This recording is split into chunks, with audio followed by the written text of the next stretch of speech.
Hi everyone, ഇന്നെൻ്റെ കയ്യിലുള്ളത് നല്ല അടിപൊളി ബീഫ് ഫ്രൈ ആണ് കേട്ടോ. നല്ല ചോറിനും ചപ്പാത്തിക്കും പൊറോട്ടയ്ക്കൊക്കെ നല്ല അടിപൊളി കോമ്പിനേഷനാണ്. അപ്പോൾ ഇതെങ്ങനെ ഉണ്ടാക്കാൻ നോക്കാം. അതിനായിട്ട് ഞാൻ 1 കിലോ ബീഫ് കഴുകി വൃത്തിയാക്കിയിട്ട് എടുത്തിട്ടുണ്ട് കേട്ടോ.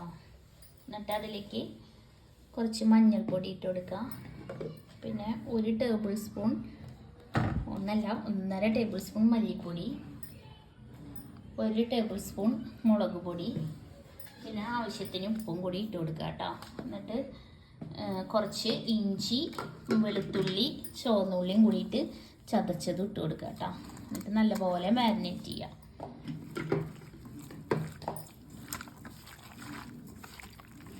ഇനി ഇത് അരമണിക്കൂർ ഇതെല്ലായിടത്തും നന്നായി പിടിക്കാനായിട്ട് റെസ്റ്റ് ചെയ്യാൻ വെക്കാം കേട്ടോ. അപ്പം ഞാൻ ഇതേ അരമണിക്കൂർ ഇതിങ്ങനെ വെച്ചിട്ടുണ്ട് കേട്ടോ. അതിന് ശേഷം ഇത് നമുക്കൊരു കുക്കറിലേക്ക് മാറ്റിയിട്ട് ഒരു 3-4 വിസിലടുപ്പിക്കാം.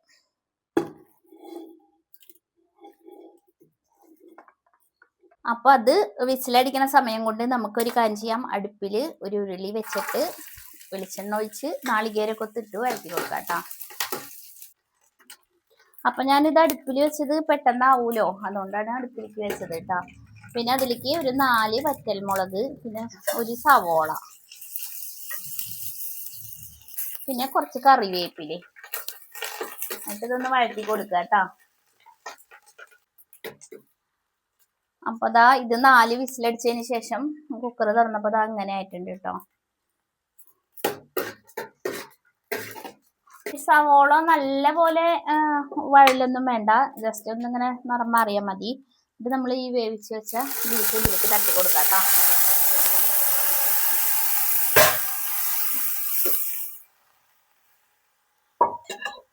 ഇതൊന്നും അങ്ങനെ ഇളക്കി കൊടുക്കുക. എന്നിട്ട് ഇതിവിടെ ഇരുന്നിട്ട് നല്ലപോലെ വറ്റട്ടെ കേട്ടോ. അപ്പോൾ ദാ 5 മിനിറ്റ് കഴിഞ്ഞപ്പോഴത്തേക്കും ഇങ്ങനെ ആയിട്ടുണ്ട് കേട്ടോ. അപ്പോൾ ഈ സമയത്ത് ഞാൻ ഒരു ടീസ്പൂണ് ഗരം മസാലപ്പൊടിയും, പിന്നെ 1/2 ടീസ്പൂൺ കുരുമുളക് പൊടിയും വെതറി കൊടുത്തു കേട്ടോ. എന്നിട്ട് ഇത് നന്നായി ഇളക്കി നല്ലപോലെ വലിയിക്കുക. അപ്പോൾ ദാ ഒരു 5 മിനിറ്റ് കൂടി ഞാനിങ്ങനെ ഇളക്കി കൊടുത്തപ്പോൾ ഇത് നന്നായി ഡ്രൈ ആയി കിട്ടിയിട്ടുണ്ട്. അപ്പോൾ നല്ല അടിപൊളി ടേസ്റ്റുള്ള ബീഫ് റോസ്റ്റ് റെഡി ആയിട്ടുണ്ട് കേട്ടോ.